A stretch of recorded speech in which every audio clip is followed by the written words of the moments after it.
全灵山都觉得我疯了。身为如来座下第一弟子，我不诵经，不参禅，不证佛果，不踏西行，反而冲进五指山，撕了6字真言，放出孙悟空，一路收8戒，点沙僧，拒万妖，闯地府，只为问漫天神佛一句：众生就该被你们当蝼蚁吗？这一次我不成佛，我要让众生人人皆可成佛。不知从何时起，荒山中出现一座五指形状的怪山，周边满是瘴气，人畜难进，只偶尔传来几声愤怒猿啼。100年后瘴气渐消，可那猿啼依旧凄厉，惹得百姓已有妖魔。时光如箭，我跋涉在群山之中，平静地走进了五指山。我来此是为了寻一个人，或者说一个不知是否还活着的妖。金蝉子，你来早了。一个金甲神将忽然出现，他笑着开口，眼中却满是疑惑。这只猴子还不是你该带走的时候。我摇了摇头，双手合十，轻声斥道：退下吧，如今走，贫僧不伤你。金甲神将握紧大戟，眼中满是紧张。面前这人可是如来大弟子。我轻斥一声，一股磅礴威压便将他刹那镇压在原地。金蝉子，你疯了！他怒吼着，眼中满是不解。西行之事乃是灵山与天庭协定，你这是要叛出灵山吗？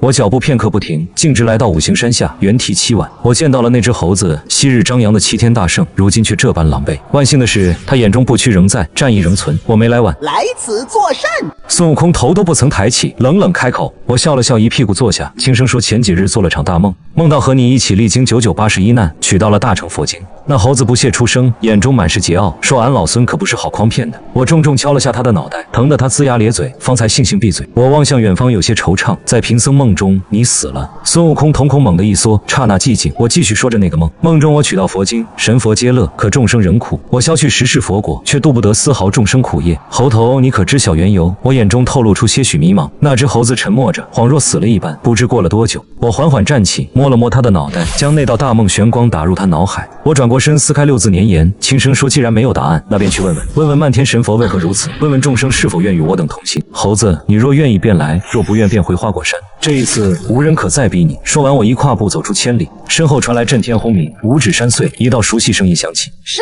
傅，这一次俺老孙不会再死了。我擎着禅杖一步步踏西而行，与来时相比，身后多了只沉默的猴子。一路走来泥泞恶飘遍地，与繁盛大唐仅隔百里，却似换了一方天地。我双手合十，轻轻合上路边一股不甘的双眼。我佛慈悲，却不度苍生。若如此，要佛何用？正想着，一处庄子忽地映入眼帘，风光大变，来往人流不息。一道佛光璀璨的身影立于高天。伏虎罗汉金刚怒目，坐下猛虎虎视眈眈，已等候多时。金蝉子，你可知私放孙悟空，犯下滔天大罪？他眼中满是痛心。此时随我镇压泼猴，再回灵山请罪，佛祖或可饶你一命。我轻轻摇头，众生有难怎可袖手？伏虎罗汉踏前一步，那威势压得无数凡人瑟瑟发抖。众生之难自有佛祖分说，本罗汉再说一次，随吾返回灵山。我低着眉，眼中多了3分淡漠，远眺西境。佛祖高居灵山万载，可还能见人间苦难？如今佛祖眼中这悠悠众生，又与那灵山脚下的蝼蚁何异？蝼蚁便不当活吗？伏虎罗汉脸色难看，怒喝我妄言佛祖。我缓缓低头，不再分说。佛在心中，众生皆佛，何谈妄言？这时一路无声的孙悟空缓缓抬眸，眼中似有神光乍现。师傅，我等好像还是来晚了，那呆子已是投胎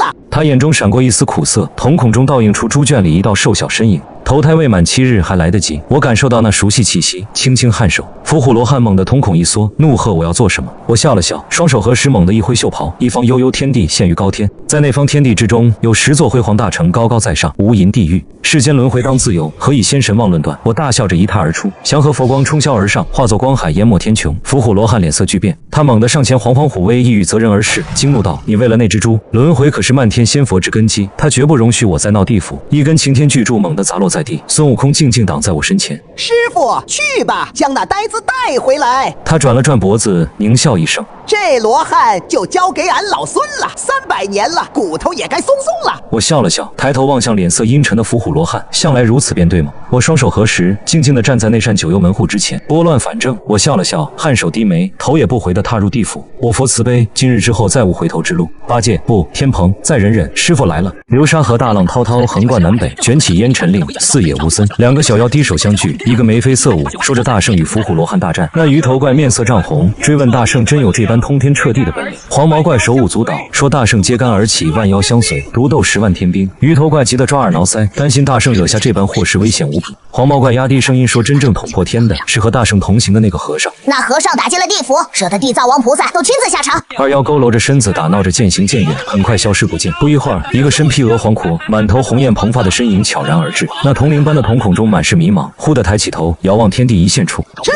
搞不懂你这蠢猪是如何想的！孙悟空黑着脸骂骂咧咧。师傅好容易将你真灵争回来，你竟还非要做这猪身！猪八戒眼中灵动，哼哼唧唧说：“做猪有什么不好？若是回了人身，到时三师弟和小白龙认不出我，岂不尴尬？”他眼底藏着一抹庆幸，庆幸有一阵风倒吹了300年，让一切都还有挽回的机会。世人皆觉俺老猪想当天蓬元帅，笑话！我曾率天河军征战寰宇，又岂需这般虚名证明自己？天庭欺我，负我，辱我，我偏要以这泥泞猪身打碎仙佛脸面！哼，往后你不要哭着喊着后悔才是！孙悟空不耐道。猪八戒缓缓低手，眼神坚定道：“俺老猪从不后悔。”我缓缓起身，打断二人闲叙，轻声道：“到了。”孙悟空抬眸，一道神光贯穿而出，刺穿800里流沙河。一只生着红毛的脚掌重重一踏，一道杀气身影缓缓现身。这流沙河尔等过不去，留下来化作吾的吃食吧。他站在那里，800里流沙河恍若化作一方流沙世界，青面獠牙，赤脚金躯，口角压叉，红发如鬼。这竟是往昔的一方仙神，天地敬畏，何其可悲！我眼中悲悯上前一步，红发妖魔神色一变，下意识后退。我轻声道：“为何惧我？”他身子忽地顿住，自己为何怕了这和尚？听说这和尚刚闹了地府，哪怕他是佛祖座下弟子，又岂能讨得好？我轻轻叹息，一指点落，一幅画卷如梦幻泡影展露在他眼前。大师兄，师傅被妖怪抓走了。沙悟净封尔为金身罗汉。不对，吾乃卷帘大将，玉帝承诺我官复原职。红发身影怒吼着，死死捂住脑袋，仿佛记起了什么。他狂乱着，眼中满是惶恐。自己是天庭的弃子。我微微眯眼，流沙河上刮起无数道凛冽罡风，罡风如刀，一刀刀刮去他的血肉，他的神通，他的记忆。红发妖魔脸色巨变，眼中的恐惧几乎难以掩饰。每逢头痛之时，便会刮起这罡风，自己究竟被斩去了多少记忆？他猛地一扬手，将800里流沙河整个托举起来，一个又一个骷髅头自河底显露，密密麻麻铺满整座河床。好一个天庭卷帘，你可当真是世间最痴傻的蠢材！红发妖魔癫狂着，又哭又笑，恨不得撕了自己这无用躯壳。我双手合十，眼中悲悯，手捻玄光，毫不犹豫往前走出一步。大师兄、二师兄，师傅，尔等走吧，我已经回不了头了。沙僧猛地后退一步，望着那密密麻麻的河底尸骨惨笑。忽的，他望向天穹，眼中多了一抹决绝。一轮又一轮漆黑业火熊熊燃起，冲上高天，席卷800里流沙河。卷帘，你疯了！快熄了业火！我等定为尔向陛下求情。2道仙神身影跌坠而出，凄厉无比。他们本是监管卷帘之人，平日里唯一的乐子便是折磨这位往昔的天地禁卫。哼，尔等阿杂之辈，身为仙神，竟能燃起滔天业火！猪八戒冷哼一声，他化作万丈之巨，一口吞吃了那2道惊惧身影。吃完后还往地上呸呸2声，似是嫌弃这仙神之肉酸臭不堪。二师兄，红发妖魔驻足，心中忍不住轻声呢喃。他明白猪八戒是为了不让他伤怀，才这般杀死那2个仙神。八戒啊，向来心思最为细腻。我望向八戒，眼中多了几分柔和。我转过身子，对着那红发妖魔轻声道：“赤儿，回来吧。”师傅，我已铸下大错，再难。他苦笑着，身上业火熊熊不息。我踏前一步，摸了摸他的红色棕发，轻声说：“若连你都渡不得，又何谈渡这天下苍生？是为师来晚了，若无早些察觉，便不至于此。”我盘腿而坐，双手合十，一念一动，引落漫天业火。师傅不可！红发妖魔猛地起身，眼中惊惧，意欲阻拦。一只有力的手重重按住他的肩头，一道沉重声音自身后传来：“师傅要做的事，他心中自有决断，怎会在此地就停下脚步？只是三师弟，记住，勿要负了师傅的一片苦心。”我笑了笑，轻声诵道：“仙佛污秽，万灵不明，万千罪孽，当尽归无身，众生慈悲。”宝象国中，身披袈裟的奎木狼眼中满是谨慎，他身后一道温婉身影显得柔弱无比，怀中还抱着2个婴孩。他没想到自己东躲西藏，却还是被这只猴子轻易寻到。俺老孙奉师傅之命来救一救你。孙悟空瞥了他一眼，平静开口：“你师傅？”奎木狼眼中闪过一丝愕然，这猴子居然还认了个师傅。他冷笑一声：“你这猴子犯下大错，天庭怕是也饶你不得吧？竟还敢研究本居，当真可笑。”孙悟空掏了掏耳朵，眼中冷了几分。俺老孙当初受尽侮辱，只想求个公道，这也是错。天庭烧俺花果山，杀了俺多少徒子徒孙，俺想讨个公道，这也是错。仙佛无道，俺老孙欲以日月换新天，这也是错。你败了便是错。奎木狼冷不丁开口，空气一片寂静肃杀。良久，孙悟空摇摇头，轻声道：“是啊，败了便是错。”他缓缓站起身，走到奎木狼身前，轻声道：“那你以为尔如丧家之犬般，下场便会比俺老孙200年前好多少？”奎木狼瞳孔猛地一缩，那仙子怀中的婴儿呼的一声撕心裂肺啼哭，惊扰了二人心神。孙悟空指尖缓缓浮现一道玄光，悬于虚空，淡淡道：师父说过，众生皆当有自己的选择，众生如此，尔等亦然。未来在尔等自己手中，如何选择，任尔自责。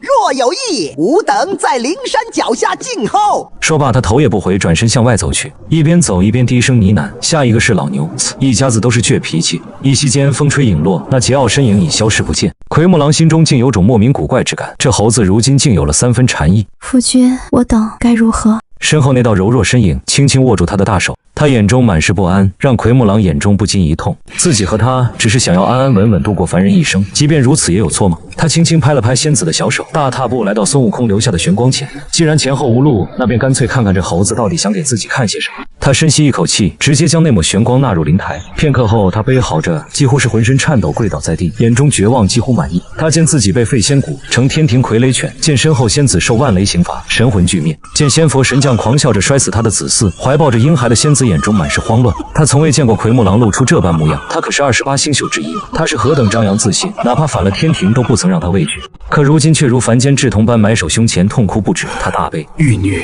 忽的，奎木狼平静下来，虎目中似有蛟龙翻滚。他望向身侧仙子，眼中的悲伤几乎要满溢。仙子似意识到了什么，他退后2步，手中竟有仙力闪动，一语直取怀中婴孩。一只如金箍般的大手扼住他那柔弱的咽喉，强横腰力轻轻一震，便几乎废了他的道果。仙子那姣好面容迅速换作另一副模样，眼中满是不敢置信。他不明白奎木狼为何能如此决绝对自己下杀手。我早该想到的，天庭怎么如此轻易放我离开？玉女，若是你当真投胎，怎会不记得我？是我害了你，是我害了你啊！奎木狼又哭又笑，2行浊泪淌过面庞。那婴孩再次发出一声撕心裂肺啼哭。他用仙力温和托举住那2道瘦小身影，轻轻将一道灵光打入婴孩体内，一步走到一户凡人家前，面容之上满是不舍和留恋。玉女，我们的孩子，我一定会护住。他放下手中那稚嫩身影，转身眼中火焰燃起，一跃上高天，漫天黄沙滚滚如龙，化作3000里张扬披风。那高天上的无情仙有何留恋？这凡间中的自在药有何不可？这一日，28星宿之一的奎木狼弃了仙位，300年未至，时光仍可改。杀为骨，念为魂，号黄袍。灌江口，一道青袍俊朗身影随意坐在山巅，身边黑犬假寐，浩瀚天兵静默天穹。4大天王之一的魔礼青踏步而出，面容冷漠。杨戬，那猴子又出来了！天庭传召3次，你还不动身吗？杨戬缓缓起身，伸了个懒腰，抬眉望向前方。吾当初便说过，听调不听宣，魔礼青，尔是在以何等身份命令本君？杨戬，勿要不识时务！魔礼兽冷笑，肩头紫金花狐雕，面目狰狞嘶鸣。尔受了天庭这般岁月，人间香火，还当真以为自己是当初那2郎不成？那金蝉子笑聚万妖于犀牛贺州，怕是要惹出捅破天的动作。你若是再任性，到时清算之时，必有尔之名讳。4大天王尽皆冷笑。杨戬微微眯眼，缓缓起身，淡淡道：三息之后，尔等若不带着这些天兵滚出灌江口，便不必走了。可笑，而要学着那猴子大闹天庭不成？魔力青狞笑，手中剑铮铮作响。杨戬，现在的你只是天庭的一条狗。一袭银甲披在身，哮天犬微龇牙。杨戬轻声道：杀尔等足矣。一袭神光冲九霄，显圣真2郎，漫天威压，戛然而止，群仙悚然。杨戬，你来真的！4大天王脸色猛地一变，张狂化作眼底慌张。两息，杨戬踏前一步，虚空中3尖2刃刀缓缓浮现，杀气迎4野。本神就不信你敢动手，你这个疯！魔礼红掌心不自觉渗出冷汗。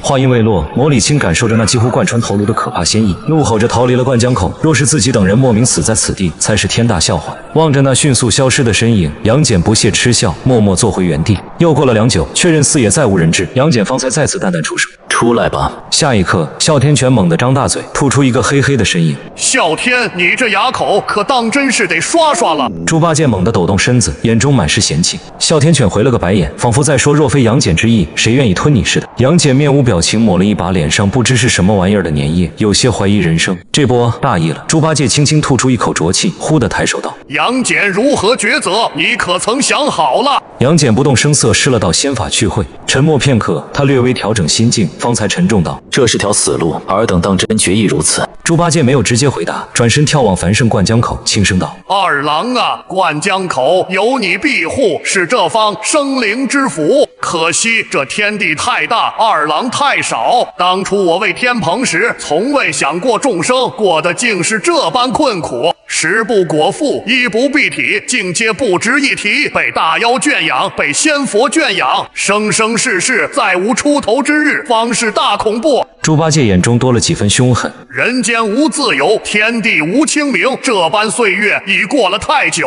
如今我师父站出来了，死路吾等岂能不知？但是这悠悠众生已经再没时间等下一个如我师父这般的人出现，哪怕死也要一拼。杨戬望着猪八戒眼中那灼灼火光，一时默然。那是向死而生的火，当初天庭初见时的那个俊朗少年，哪怕如今成了这般模样，却依然未变。良久，杨戬忽地开口：“我出不了手。”猪八戒眼中闪过一丝愕然，他一直坚信杨戬绝不会在其中，因为杨戬眼中有和大师兄一样的光，那是绝不会向任何人低头的光。杨戬没有直接回答，忽地撕开自己神躯，猪八戒瞳孔猛地一缩，在那无双神躯之中，而今却是密密麻麻的血腥暗红锁链贯穿一切，那是天条，是仙佛的信仰香火所编织而成的傀儡线。怎会如此？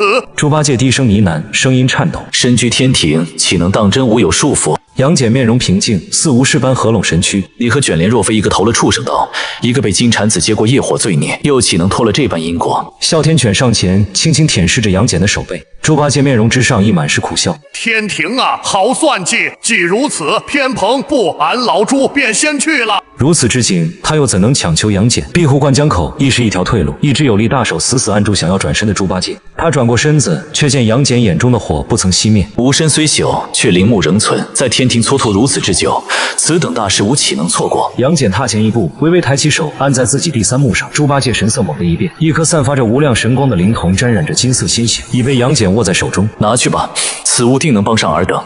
告诉金蝉子，天庭灵山皆为一丘之貉，要断便断个干净。我做不到的事，天庭有人能做到。杨戬转过身子，端坐石台，双目紧闭，有黑血流出。哮天犬呜咽辗转不休。他摸了摸身侧黑犬那柔顺皮毛，轻声道：“哮天，去吧，去助那和尚一臂之力，去告诉这众生你的名讳。吾等岂能落于那猴子之后？”猪八戒沉默长叹一声，重重一拜。杨戬当得起，他随意摆摆手，笑了笑，青衣飒沓，俊朗如风。三目神将沉浮天地无岁月，一只灵瞳望穿九幽皆虚无。吾乃杨戬，二郎显圣真君，众生许我，怎能缺席？灵山之下，狮驼岭中三个如山岳般巨大的头颅歪斜倒在一边，石妖、巨象。大鹏眼中恐惧目光颇有些迷惑，他们不理解为何这看似孱弱的瘦弱和尚竟有这般泼天神通，只是一击便压得他们腰躯尽碎，数百年来吞吃的生灵血气。那无往不利的怨念，在这和尚面前竟无一何之用。明明都已告诉这和尚，自己等人可是奉了灵山上佛陀之意，为何这和尚偏生便是毫不留情？我端坐莲台，身上业火熊熊，遭无穷苦，受无尽痛，欲携大事往，必受难于人间。师父，都办妥了。虚空涟漪微微荡开，白龙和沙僧缓缓走出。这是哪吒让我等转交给师父之物。沙僧踏步上前取出一物，一节莲藕。我接过这节莲花骨，耳边似传来一道桀骜咆哮：“吾乃混世魔丸，偿不尽的父母恩便不还了，做不尽的天庭犬便不做了。未来一世，我哪吒只为自己而活。”我轻叹一声，默然无言。良久，猪八戒和孙悟空身影相继到来，他们对我轻轻颔首，示意诸事皆毕。如今人事尽矣，再看天命。夜深了，估计狮驼岭上唯有身上燃着熊熊业火的我发出暗淡的光。忽的一道瘦弱身影出现在我身侧，是悟空。怎的还不歇息？明日上了灵山，可不得这般闲散。我抬眉笑道：“师父说笑了，俺老孙不食五谷，怎需歇歇？”孙悟空挠了挠脑袋，说罢意欲何为？我眼含笑意，笑骂着轻拍他脑袋。他忽地顿住，轻声道：“师傅，为何这犀牛贺州人人礼佛，却是生活最为困苦，妖魔横行？狮驼国离灵山如此之近，都有大妖肆意吞吃，遑论其他，这佛当真便都是瞎子不成？”我沉默片刻，眺望西方，轻声道：“痴儿，若无他们放任妖魔妄为，世人怎会恐惧，怎会祈祷？”孙悟空挑了挑眉，不自主捏紧金箍棒。我没有再回答，只是就这么看着他，看着他眼中的火燃起又暗灭。是啊，如今世道最该死的似乎成了善人，如此之事安为正理？师傅，明日那些妖魔当真会来吗？孙悟空收起金箍棒，转过身。一向不惧天地的他，此刻竟忽得有些惶然。我抬起头眺望远方，双手合十，轻声道：“众生会来。”天破晓了，狮驼岭天穹上只有我和孙悟空、猪八戒、沙僧、白龙几道身影，显得寂寥又可笑。天上云层重重而开，炸开金光万朵。一道威严无比声音自天穹响起，无数道浩瀚神威身影傲立天穹，目光冷漠。托塔天王李靖望着那熟悉身影，孙悟空龇牙，眼中桀骜不减。金蝉子，随我回灵山吧，而今回头还来得及。降龙罗汉踏步而出。难道你还真等着那万妖笑具来救你不成？他冷声呵斥。可笑，没想到灵山竟出了这般蠢材。李靖不屑冷笑，众生何其愚昧，那万妖一个个惜命的紧，而居然还奢望他们敢与吾等争斗。我摇了摇头，我能感觉到，快了，快到了。天地一片寂静，我耳边却仿佛听到了一声惊雷。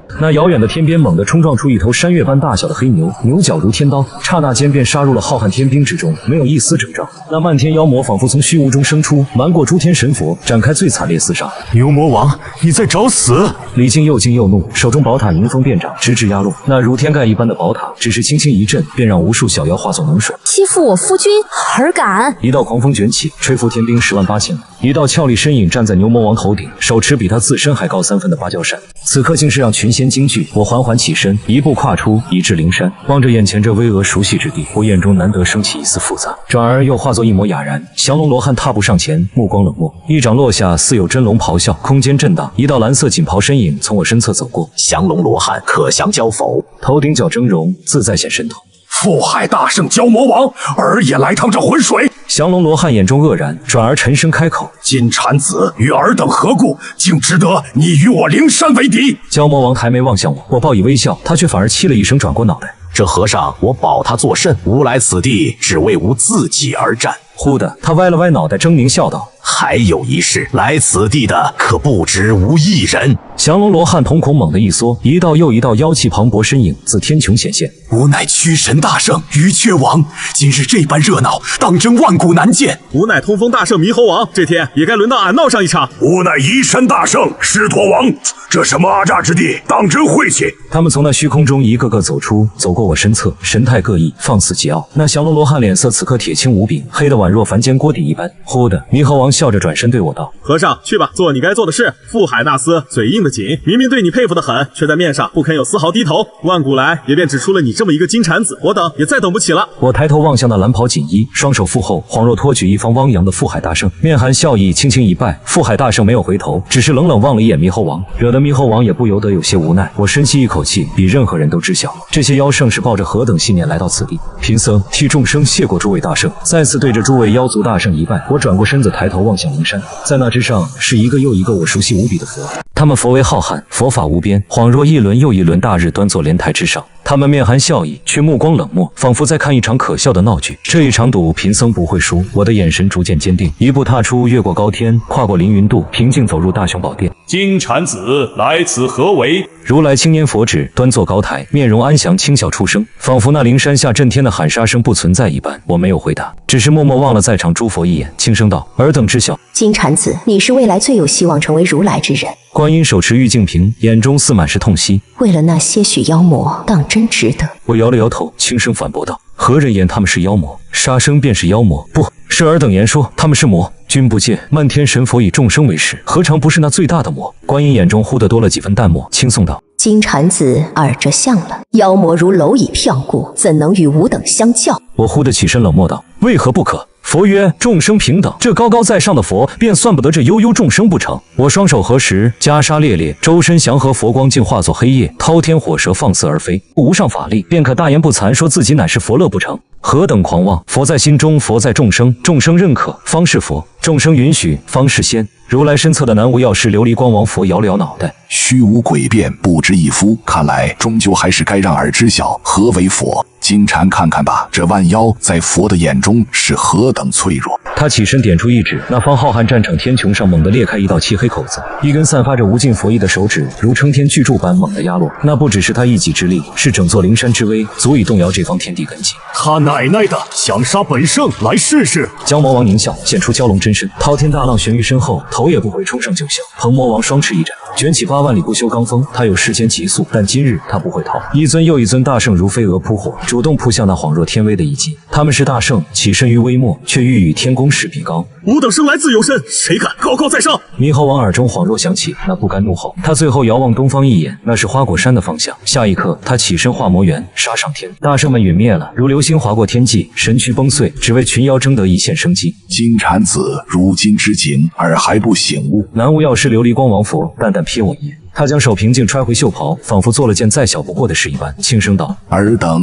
已经败了。”我沉默，望着灵山脚下战场，仙佛狂笑，群妖喋血。破佛慈悲，慈悲无用，要佛何用？我抬头，眼中依然平静，平静的让这些端坐莲台之上的佛，此刻心中都升起一丝不安。是尔等已经败了。一方业火莲台与我坐下缓缓浮现，我叠加而坐，轻声道：“诸位大圣，一路走好。”诸佛尽皆不由得瞳孔猛地一缩，神色大变。阿弥陀佛冷喝一声，镇杀金蝉子。他毫不犹豫出手，滔天佛光几乎要将我淹没。晚了，我目光淡漠，轻声开口，一根莲花骨闪烁着莹莹之光，身后浮现三头六臂，替我挡下这一击。头顶有10颗舍利道果缓缓浮现，在其之上藏着那万千仙佛都弃若敝履的众生信念。一方九幽神门自我身侧缓缓洞开，一道化作异兽的身影散发着无量光，无穷尽魂魄从那方冥府浩瀚涌出，一道又一道妖神神魂怒扛灵山，将其倒拔，其余魂魄化作无数滔天仙索，将整座灵山尽皆捆缚。地藏，没想到连你也在剧中。伏虎罗汉猛地起身，脸色难看无比。是了，怪不得当初金蝉子能从地府带出天蓬神魂，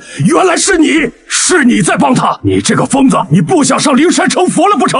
地藏对我轻轻颔首，又转头望向灵山诸佛，轻声道：“往昔吾曾言，地狱不空，誓不成佛。过了万载，却发现灵山之上皆为恶鬼。既如此，吾欲成佛，又何须非得上这鸟灵山不可？”伏虎罗汉又惊又怒，偏生还不知该说什么方好，一时竟差些憋死自己。最终还是如来轻声道：“金蝉子以耳识事，道果为引，地府众魂为副，封了灵山，当真是下了一局好棋。但那又如何？”他望向我的眼中满是怜悯，恍若在看一个长不大的孩童。万古岁月流逝，这般封锁又撑得了多久？只需100年，吾等便能重临三界。灵山之底传来一声震天轰鸣，惹得如来眼底都闪过一丝金色，口中之语戛然而止。是沙僧，是黄袍，是那万众群妖，他们如疯了一般冲击着灵山之底，要将灵山撞出3界之外，撞进那无垠混沌之中。猪八戒大笑着，张嘴一吐，便是半条天河滚滚。抬头一步，银甲挂身，滔天妖气冲霄而起，显露滔天妖身。天穹之上炸开一道巨响，一道道流星自天庭坠落而下，宛若漫天星斗化作光雨。天河水师愿随元帅赴死之声，此起彼伏。那浩浩荡荡群星宛如一条瀑布倒悬，神威压盖天，让世人于此刻猛地记起，这便是当初掌管8万天河水师之人，那千百劫来之那么一位的天河大元帅天蓬。疯了，尔等当真是疯了！李靖脸色铁青，又惊又怒，连握着宝塔的手此刻竟似都有些微微颤抖。他不明白，这8万天河水师都是失了智不成，放着天上仙神不做，偏偏要跟着这只猪妖一同去死，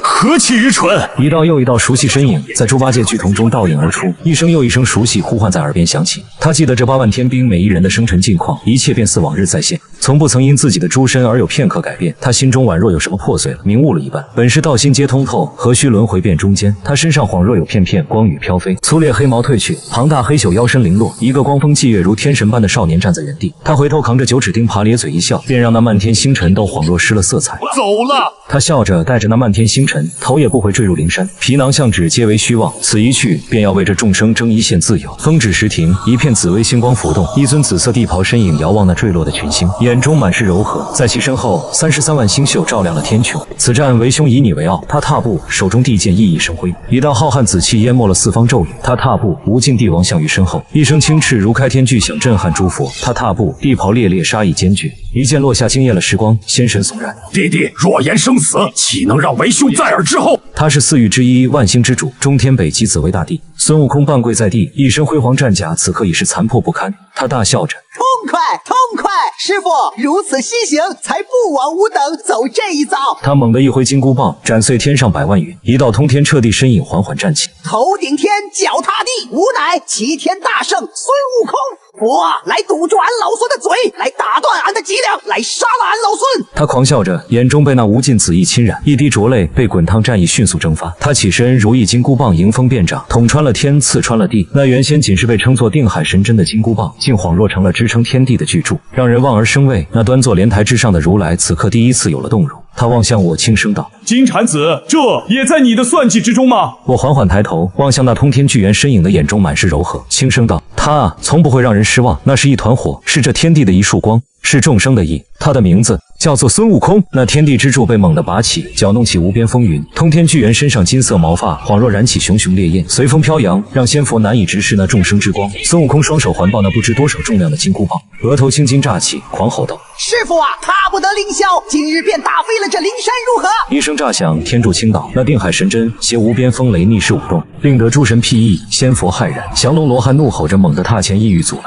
却被一道眼中闪烁无尽杀意的黄袍死死挡住。孙悟空，你做不到！阿弥陀佛冷喝一声，于刹那间降临无尽浩瀚佛果。他乃未来佛，哪怕真身被困灵山中，依然可透过时光长河出手。那层层叠叠佛国照耀诸天，生无边虚妄。这是众生万载所累下的愿，一个个美好念想，此刻却化作了护住灵山的屏障，遮住孙悟空的眼。佛祖保佑，让我娘子孩子平安降生；佛祖保佑，让我此次状元高中；佛祖保佑，望今年雨顺风调，收成日好。那一声声期望演化无边念想，让孙悟空不由得愣在原地，手中金箍棒都不由得松了一松。孙悟空放下屠刀，回头是岸。阿弥陀佛，双手合十，轻诵佛号。那浩大佛音如洪钟，传遍整个犀牛贺州。他瞥向我，似已是圣权在握。我望向悟空，目光之中满是柔和。一只树瞳猛地在天地之间睁开，那一道金光如锋锐无双的天刀，刺破了一切妄想。灌江口一个青山身影遥望，嘴角带笑，莲花谷涕泗，通天目破望。哪怕存一傀儡身，也有泼天自由志。恍惚之中，似有一道三头六臂，手持火尖枪，身缠混天绫，脚踩风火轮的身影出现在孙悟空左侧。更有一道顶天立地，手持三尖两刃刀，银甲披，额有神木的身影出现在他右侧。真君谢了，这次可当真是欠了你一个大人情。